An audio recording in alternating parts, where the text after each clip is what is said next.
إن الحمد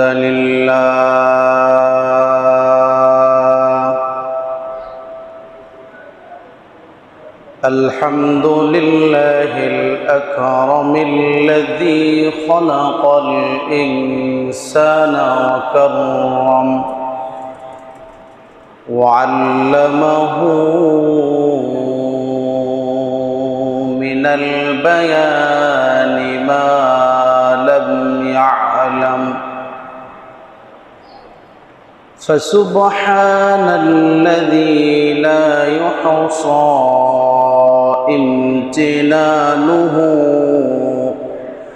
باللسان ولا بالقلم ونشهد أن لا إله إلا الله وحده لا شريك له ونشهد أن سيدنا وسندنا ونبينا وشفيعنا وحبيبنا ومولانا محمدا عبد الله ورسوله أرسله الله بالحق بشيرا ونذيرا وداعيا إلى الله بإذنه وسراجا وقمرا منيرا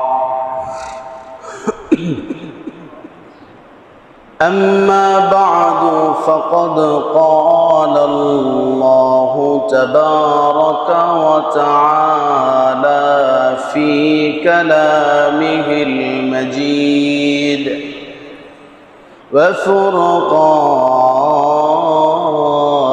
وفرقانه الحميد সকল প্রকারের কৃপণতা দূর করে উচ্চ স্বরে পুরুষোচিত কণ্ঠে আওয়াজ করে পড়ুন আউযু বিল্লাহি মিনাশ শাইতানির রাজীম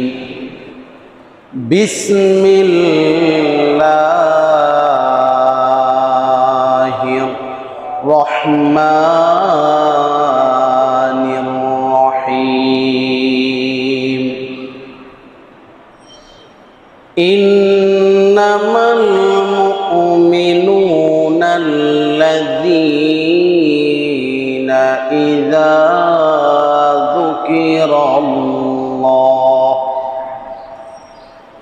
ইযা যুকিরাল্লাহু ওয়াজিলাত قلوبهم وإذا تليت عليهم آياته فزادتهم إيمانا وعلى ربهم يتوكلون وقال تعالى في شان حبيبه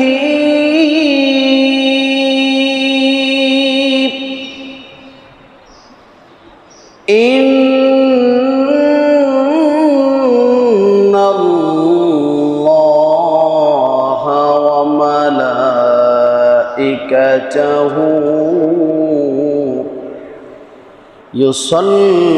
يصلون على النبي يا أيها الذين آمنوا صلوا عليه وسلموا تسليما اللهم صل على سيدنا محمد وعلى آل محمد পড়েন সকলে كما صليت على إبراهيم وعلى آل إبراهيم إنك حميد مجيد اللهم بارك على محمد وعلى آل محمد كما باركت على إبراهيم وعلى آل إبراهيم إنك حميد مجيد بلغ العلا بكماله كشف الدجى بجماله حسنت جميع خصاله صلوا عليه وآله بلغ العلا بكماله كشف الدجى بجماله حسنت جميع خصاله صلوا عليه وآله صلوا عليه وآله لا إله إلا الله لا إله إلا الله جوري لا إله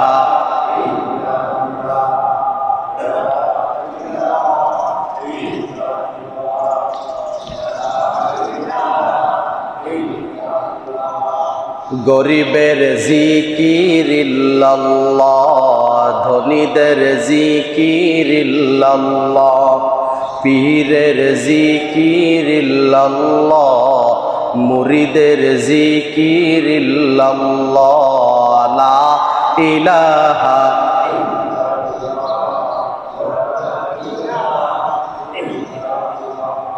লা মা'বুদা ইল্লাল্লাহ লা মাকসুদা ইল্লাল্লাহ লা ইলাহা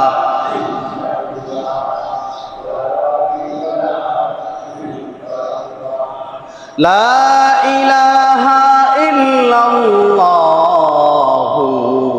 মুহাম্মাদুর রাসূলুল্লাহ সাল্লাল্লাহু أعوذ بالله من الشيطان الرجيم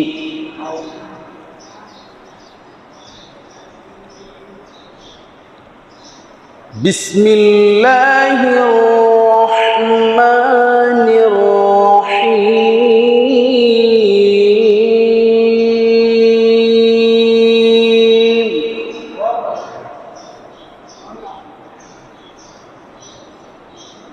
بسم الله الرحمن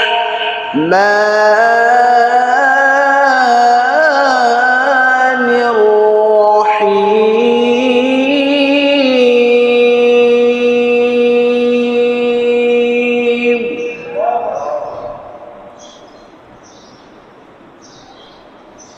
يا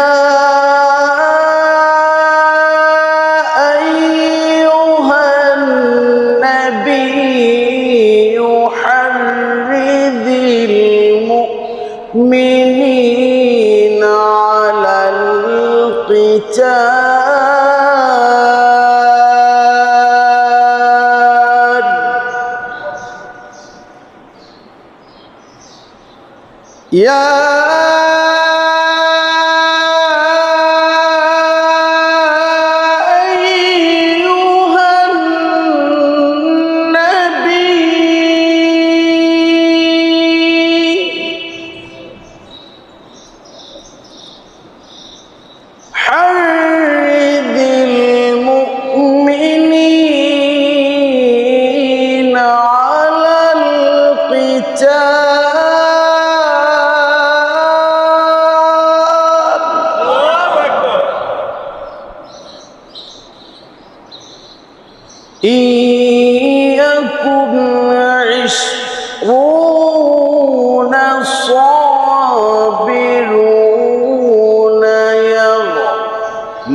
প্রশংসা কার?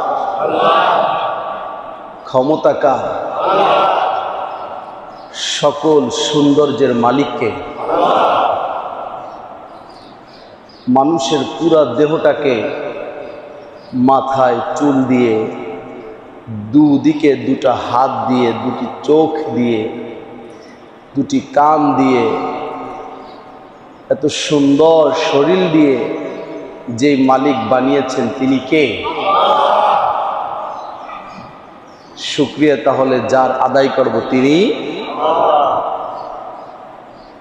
এই রমজানের মধ্যে আল্লাহ জাল্লা শানু আম্মা নওয়ালু একটা একটা করে করে রহমতের দিনগুলো চলে গেছে, মাগফিরাতের দিনের সূচনা হয়েছে। বলুন তো দেখি, আজকের তামাম পৃথিবীতে রমজান আগমনের প্রারম্ভ থেকেই, শুরু থেকেই পৃথিবীর সব মানুষগুলি বিভিন্ন মার্কেট, বিভিন্ন ব্যবসা, বিভিন্ন কাজ, যার যার নিজস্ব কাজ নিয়ে ব্যস্ত হয়ে যায়, ঠিক কিনা বলেন? ব্যবসায়ীদের দিকে দেখেন, গার্মেন্টস, ফ্যাক্টরি, এদের দিকে তাকান। রমজানের আগ থেকেই ঈদের বাজার গরম করতে হবে, এই ঈদের মার্কেট নিয়েই তারা ব্যস্ত, ঠিক কিনা? এরপরে বড় বড় বাজারগুলোর দিকে তাকান, বিভিন্ন ব্যবসায়ীরা দ্রব্যমূল্যের ঊর্ধ্বগতি কিভাবে করা যায়, রমজানের আগ দিয়েই মালগুলো স্টক করে রেখে রমজানের শুরুতে মানুষের কাছে ছেড়ে দেয়, বাজারে ছেড়ে দেয়, ব্যবসায় লাভবান হওয়ার জন্য, মাত্রা অতিরিক্ত লাভ করার জন্য, ঠিক কিনা বলেন? কিন্তু আমি যদি ফিরে যাই আপনাদেরকে নিয়ে 1445 বছর আগে, যদি আমি আপনাদেরকে নিয়ে ফিরে যাই সেই আখেরি জামানার নবী রসুলে আরবি মুহাম্মদ সাল্লাল্লাহু এর জীবন ব্যবস্থায় মক্কা থেকে মদিনায় যখন হিজরত করে আসলেন, চোখে পানি অশ্রু ঝরতেই থাকে। মাতৃভূমি ত্যাগ করার বেদনা। তাকেই জিজ্ঞাসা করেন, যেই লোকটা বিদেশের বাড়িতে প্রবাস জীবনে পাসপোর্ট হারিয়ে গেছে, ভিসা নেই, যে কোনো সময় তাকে ফোর্স অ্যাটাক করতে পারে, ওই ব্যক্তিকে জিজ্ঞাসা করে দেখবেন মাতৃভূমি ত্যাগ করার কতটা ব্যথা। ঠিক কিনা বলেন? ঠিক এভাবেই মক্কার জমিন থেকে আল্লাহর নবীকে তারা তাড়িয়ে দিল। রাসূল আরবি দরিদ্র সম্বলহীন সাহাবীদেরকে নিয়ে, আল্লাহর পাগলদেরকে নিয়ে হিজরত করে মক্কা থেকে মদিনায় চলে গেলেন। ঠিক কিনা? একটাই কথা তাদেরকে বলেছিলেন, যদি তোমরা আমার ইসলামের পক্ষে সিরাতে মুস্তাকিমের উপরে অবস্থান করে অটল প্রাচীরের ন্যায় ভূমিকা পালন করতে পারো, একদিন যিনি তোমাদেরকে তামাম পৃথিবীর বুকে বিজয় দিবেন তিনি কে? এই কথাটাই নবী সকল সাহাবীদেরকে সেদিন বলেছিলেন, যদি কথা দাও বন্ধু দিনের পথে দৃঢ় থাকবে, যদি কথা দাও দিন কায়েমে অগ্রণী ভূমিকা রাখবে, যদি কথা দাও বন্ধু দিনের পথে দৃঢ় থাকবে, যদি কথা দাও দিন কায়েমে অগ্রণী ভূমিকা রাখবে, তবে তোমাকেই গান শোনাবো, তবে তোমাকেই গান শোনাবো, যে গানে হৃদয়টা জাগবে, যদি কথা দাও বন্ধু দিনের পথে দৃঢ় থাকবে। আল্লাহু আকবার। এই কথাটাই নবী ওইদিন বলেছেন, দিনের পথে অটল থাকলে বিজয় দিবেন যিনি, তিনি কে? আল্লাহর নবী রাসূল আরবি সাল্লাল্লাহু আলাইহি ওয়াসাল্লাম মাতৃভূমি ত্যাগ করে মদিনায় অবস্থান করলেন। সাহাবীরা ব্যাকুল, নবীজি ব্যাকুল। বাড়ি ঘরের কোনো ব্যবস্থা নাই, আহারের কোনো ব্যবস্থা নাই, ব্যবসার কোনো ব্যবস্থা নাই। 1 বছর যেতে না যেতেই রব্বুল আলামিন অর্ডার করলেন, ও নবী বসে থাকলে হবে না, বসে থাকলে হবে না, মক্কার জমিন থেকে সকল মুশরিকদেরকে উৎখাত করতে হবে। আল্লাহু আকবার। মক্কার জমিন থেকে সকল মুশরিকদের উৎখাত করতে হবে, কারণ বাইতুল্লাহর মধ্যে উলঙ্গা হয়ে তওয়াফ করার জায়গা বাইতুল্লাহ নয়, ল্যাংটা হয়ে ইবাদত করার জায়গা বাইতুল্লাহ নয়।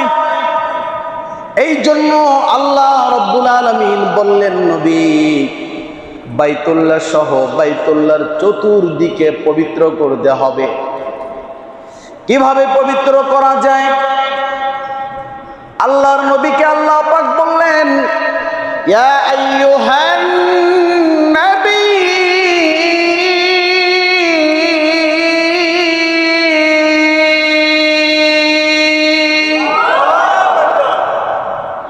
আল্লাহ পাক ডাক দিলেন, ও নবী সূরাতুল আনফালের 65 নং আয়াত খুলে দেখবেন আল্লাহ পাক নবীকে ডাক দিয়েছেন, ও নবী, হারিদিল মুমিনিনা আলাল কিতাল।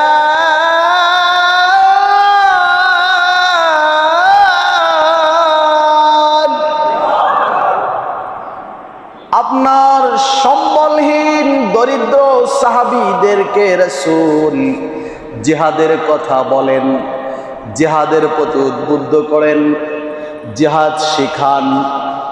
জিহাদ করে আল্লাহর ঘর বাইতুল্লাহ পরিষ্কার করতে হবে, জালিমদের থেকে উৎখাত করতে হবে।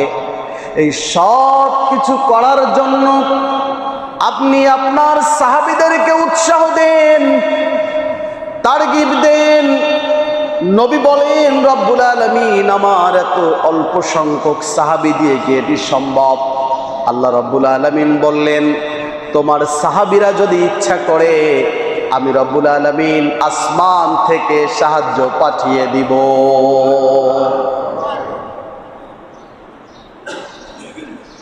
আল্লাহর নবী বললেন, সাহাবীদেরকে আল্লাহ পাক বলেছেন জিহাদের প্রতি উদ্বুদ্ধ করার জন্য, জিহাদের প্রতি তারগিব দেওয়ার জন্য।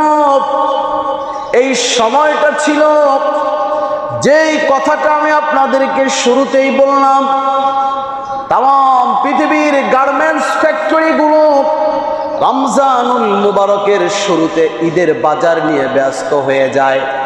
ব্যবসায়ীরা পণ্য কিভাবে দাম বাড়ানো যায় এই কাজে ব্যস্ত হয়ে যায়। কিন্তু 1445 বছর আগে যদি আপনি ফিরে যান, ও মানুষ লক্ষ্য করো, যেই নবীর রক্তের উপর দিয়ে ইসলাম এসেছে, যেই সাহাবীদের ঘামের বিনিময় ইসলাম এসেছে, যেই সাহাবীদের বাড়ির বিনিময় ইসলাম এসেছে, যেই সাহাবীদের বংশের বিনিময় ইসলাম এসেছে, ওই সাহাবী, ওই রাসূল, ওই নবীকে আল্লাহ রাব্বুল আলামিন এই রমজানুল মুবারকের মধ্যে বদরের যুদ্ধের আদেশ দিলেন। অথচ আজকের মানুষ আমরা রমজানের আগ থেকেই ইনসাফ ছেড়ে দিয়ে বেইনসাফি ভাবে কিভাবে মানুষের সাথে ব্যবহার করা যায়, মানুষের সম্পদ লুটা যায়, এটা নিয়েই আমরা ব্যস্ত থাকি, ঠিক কিনা বলেন? অথচ সাহাবীদের জীবনী দেখেন, আল্লাহর নবী যখন ডাক দিলেন,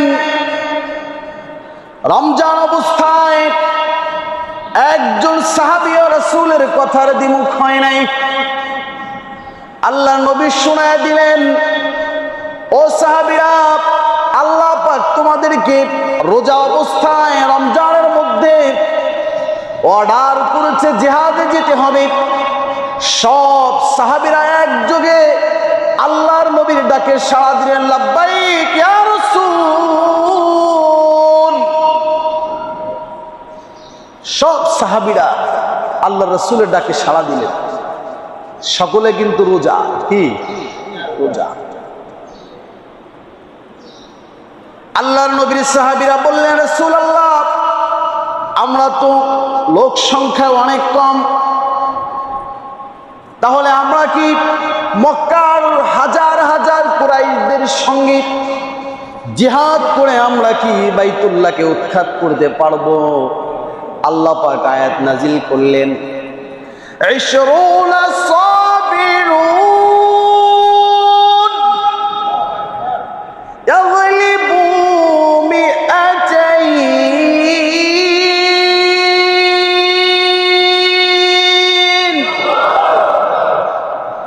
আল্লাহ পাক বললেন, নবী আপনি জানা দেন, আপনার সাহাবীর সংখ্যা যদি 20 জন হয়, কয়জন?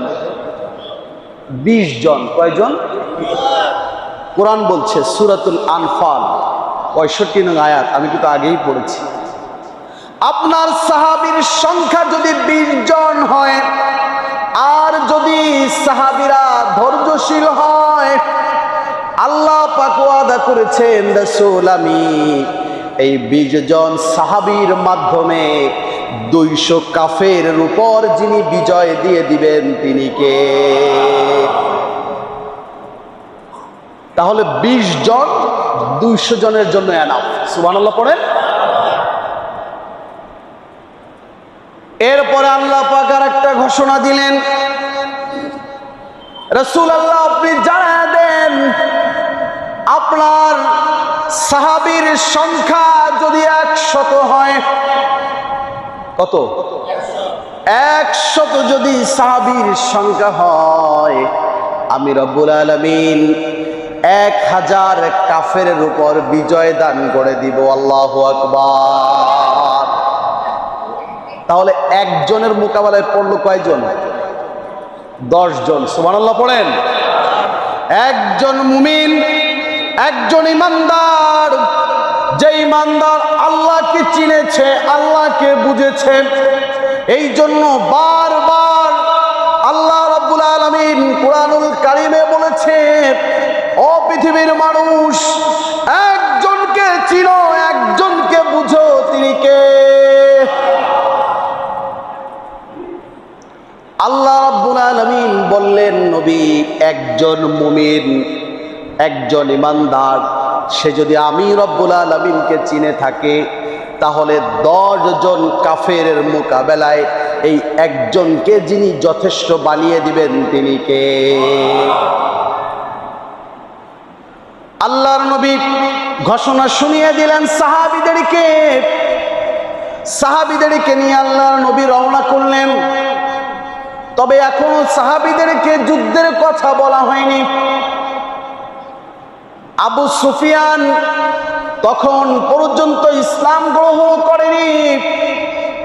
ব্যবসায়িক পণ্য নিয়ে বিদেশ থেকে মক্কায় আসতেছিল, রাসূলের কাছে সংবাদ এসেছে। আল্লাহর নবী সাহাবীদেরকে বললেন, আমাদের ঘর নিয়ে গেল, সম্পদ নিয়ে গেল, আত্মীয় স্বজন সব মক্কায় ছেড়ে আমরা চলে আসলাম। কথা বুঝতেছেন? হিজরত করে যখন গেছিল, ঘর কি উটের পিঠে করে নিয়ে গেছিল? সকলেই নিজে নিজে। আল্লাহু আকবার। সব কিছু রেখে দিল। চলো সাহাবীরা অ্যাটাক করব আবু সুফিয়ানকে। তাকে আবু সুফিয়ানকে অ্যাটাক করব, ওকে অ্যাটাক করে ওর সম্পদগুলি রেখে দিব। কিন্তু আবু সুফিয়ান এটা জানতে পেরে মক্কায় দূত পাঠিয়ে দিয়েছে। তখন আবু জাহেল, উতবা, সায়বা এরা যুদ্ধের জন্য প্রস্তুতি নিয়ে চলে এসেছে।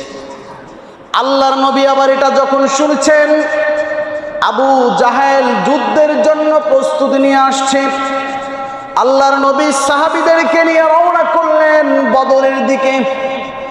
যেতে যেতে জাফরান নামক উপত্যকায় যখন নবীজি অবস্থান করলেন, আল্লাহর নবী এখন সাহাবীদেরকে বললেন, ও সাহাবীরা, মক্কা থেকে এসেছে কাফেররা তোমাদেরকে উৎখাত করার জন্য, তোমরা কি এখন বসে থাকবে?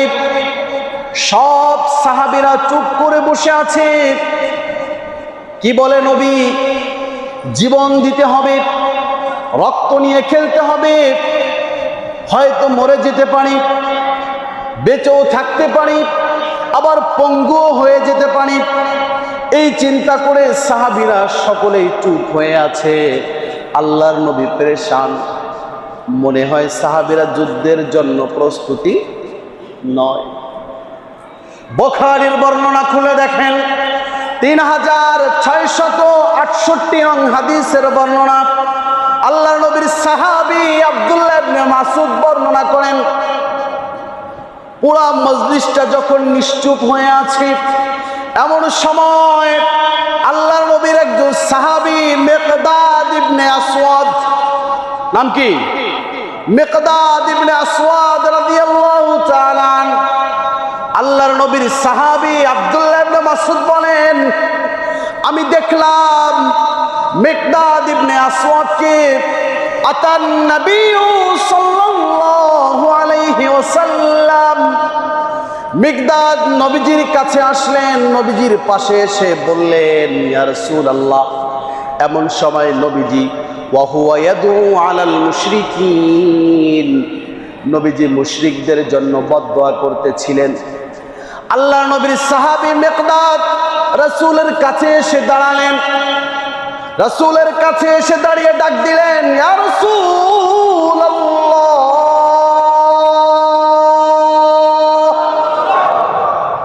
ওগো নবীজি, যেভাবে করে মুসা আলাইহিস সালামের কওম মুসা আলাইহিস সালামকে বলেছিল ইযহাবা আনতা ওয়া রাব্বুকা ফাকাতিলা ইন্না হাহুনা কাঈদুন, বনি ইসরাইলরা মুসা আলাইহিস সালামকে বলেছিল তুমি এবং তোমার রব গিয়ে যুদ্ধ করো, আমরা ওদের সাথে যুদ্ধ করতে যাব না। মিকদাদ রাদিয়াল্লাহু তাআলা আনহু বলেন, ওগো রাসূল, মুসার কওম যেভাবে করে মুসাকে বলেছিল আমরা আপনাকে সেটা বলবো না, ওয়ালাকিন নুকাতিলু আন ইয়ামিনিক, আমরা আপনার ডান দিকে থেকে যুদ্ধ করব, ওয়ান ইয়াসারিক, আপনার বাম দিকে থেকে যুদ্ধ করব, ওয়া বাইনা ইয়াদাইক, আপনার সামনে থেকে যুদ্ধ করব, ওয়া খালফাক, আপনার পিছন থেকে যুদ্ধ করব। আপনি যদি বলেন রাসূল আপনার জন্য, ইসলামের জন্য যদি সমুদ্রে ঝাঁপ দিতে হয় তাহলেও ঝাঁপ দিতে রাজি আছি। আল্লাহু আকবার। আল্লাহর নবী আব্দুল্লাহ ইবনে মাসউদ রাদিয়াল্লাহু তাআলা আনহু বলেন, মিকদাদের কথা যখন নবীজি শুনেছেন, আশরাকা ওয়াজহু ওয়াসাররাহু কওলু, আল্লাহর নবী মিকদাদের কথা শুনে আল্লাহর নবীর চেহারা উজ্জ্বল হয়ে গেল, সুন্দর হয়ে গেল, নবীজি সাহস পাইলেন। এরপরে ইনি ছিলেন মুহাজিরদের অন্তর্ভুক্ত। আল্লাহর নবী আনসারদেরকে বললেন, আনসার, তোমাদের পরামর্শ কি, তোমরা কি যুদ্ধ করবে?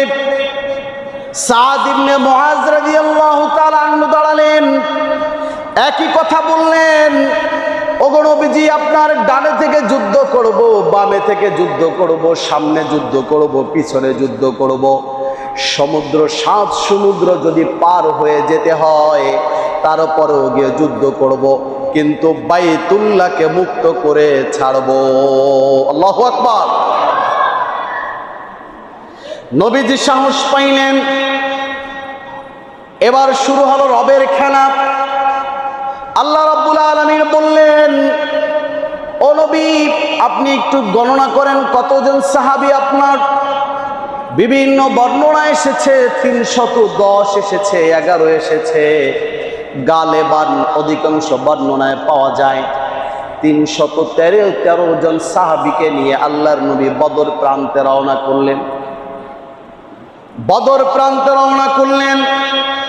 ওখানে গিয়ে আল্লাহর নবী জানতে পারলেন কুরাইশদের সংখ্যা 100 নয়, 200 নয়, 313 জনের জায়গায় 3 ডাবল 1000 কুরাইশ 313 জন সাহাবীর মোকাবেলায় যুদ্ধ করার জন্য অস্ত্র সাজে সজ্জিত হয়ে এসেছে। আল্লাহ পাক বললেন, ও নবী, অল্প সংখ্যা দেখে আপনি ঘাবড়াবেন না। যেই মালিক এই অল্প সংখ্যককে বৃহত্তর সংখ্যকের উপরে বিজয় দিতে পারেন তিনি কে? আল্লাহর নবী রবকে জিজ্ঞাসা করলেন, তাহলে বিষয়টা কেমনে হবে? আল্লাহ পাক বললেন, সূরা আলে ইমরান খুলে দেখবেন 123 নং আয়াত থেকে আল্লাহ পাক বদরের যুদ্ধের আলোচনা করেছেন। আল্লাহ পাক বললেন, ইজ তাকুলু লিল মুমিনিনা আলাইয়া কাফিয়াকুম, ও নবী, আপনি বলে দেন আপনার সাহাবীদেরকে তারা যেন সাহস না হারায়, তারা যদি মনে বল রাখে, শক্তি রাখে, আমি রব্বুল আলামিন আসমান থেকে 3000 ফেরেশতা দিয়ে বদরের প্রান্তরে আমি মুসলমানদেরকে সাহায্য করব। কত হাজার ফেরেশতা? 3000 ফেরেশতা। এরপরে আল্লাহ পাক বললেন, নবী এরপরেও যদি আরো প্রয়োজন হয়, 3000 ফেরেশতাও যদি কাজে না হয়, আমি রব্বুল আলামিন 5000 ফেরেশতা দিব। তারপরেও আপনার সাহাবীরা যেন পিছন দিকে না চলে যায়। ধৈর্যের সাথে যুদ্ধের ময়দানে অটল থাকতে বলেন, ধৈর্যের সাথে জিহাদের ঝান্ডা উঁচু করে দাঁড়িয়ে থাকতে বলেন, ধৈর্যের সাথে বাইতুল্লাহকে, মক্কা ভূমিকে উৎখাত করার জন্য, পবিত্র করার জন্য ধৈর্য ধারণ করতে বলেন। ওদের বিজয়ের প্রয়োজন নাই, যিনি বিজয় দিয়ে দিবেন তিনি কে? এভাবে করে যুদ্ধের প্রস্তুতি নেওয়া হলো। সব প্রস্তুতি শেষ। আল্লাহ পাক ফেরেশতাদেরকে বললেন, ও ফেরেশতারা যাও জমিনের মধ্যে। সব ফেরেশতারা জমিনের মধ্যে নেমে এসেছে। জিবরিল আমিন মানুষের ভেষে রাসূলের পাশে পাশে হাঁটে। সুবহানাল্লাহ। কোন কে হাঁটে? যেই জিবরিল 600 ডানার একটা পাখা দিয়ে যদি পৃথিবীকে ঝাঁকুনি মারে, সেকেন্ডের মধ্যে পৃথিবী কি হয়ে যাবে? ধ্বংস হয়ে। এটা তো শুধু যুদ্ধ নয়, বদরের যুদ্ধ। এটা কি শুধু যুদ্ধ? এটা হচ্ছে কিয়ামত পর্যন্ত ইসলামের বাতিকে প্রজ্বলিত করে রাখার আল্লাহ পাকের পক্ষ থেকে একটা অ্যাক্টিভ, ঠিক কিনা বলেন?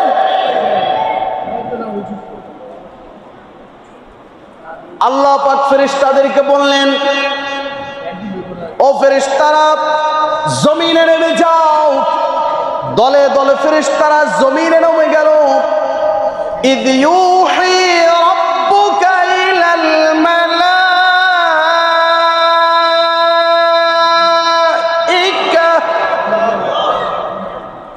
ইন্নী মাকুম। আল্লাহ পাক বললেন, ফেরেশতা তোমরা জমিনে নেমে যাও, আমার বন্ধু আমার সাহাবীদের পাশে থাকবে, আশেপাশে থাকবে, ঘাবড়াবে না। আমি রব্বুল আলামিন তোমাদের সাথে আছি। আর আমার সাহাবীদেরকে, আমার রাসূলকে মনের মধ্যে, দিলের মধ্যে সাহস জোগাও, যাতে করে তারা ঘাবড়ে না যায়। তারা তো শুধু অ্যাক্টিং করবে, অভিনয় করবে। আর যিনি বিজয় দিয়ে দিবেন তিনি কে? বিজয়টা তো সেখান থেকে হবে। আল্লাহ পাক ফেরেশতাদেরকে বললেন, ফাদরিবু ফাওকাল আনাক।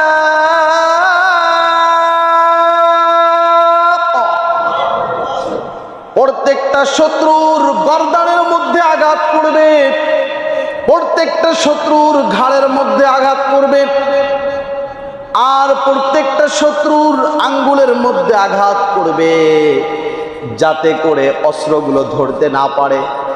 সুবহানাল্লাহ। কোন ঘাড়ে আঘাত করলে, হাতে আঘাত করলে অস্ত্র ধরতে পারবে? কৌশলটা শিখালেন কে? আল্লাহ পাক বললেন, ফেরেশতারা গর্দানে আঘাত করো, হাতের আঙ্গুলে আঘাত করো, যাতে করে অস্ত্রগুলো ধরতে না পারে, অস্ত্রগুলো ধরতে না পারে মুসলিম বাহিনীর উপরে, যাতে করে ওরা অ্যাটাক করতে না পারে। আল্লাহ রাব্বুল আলামিন এভাবে করে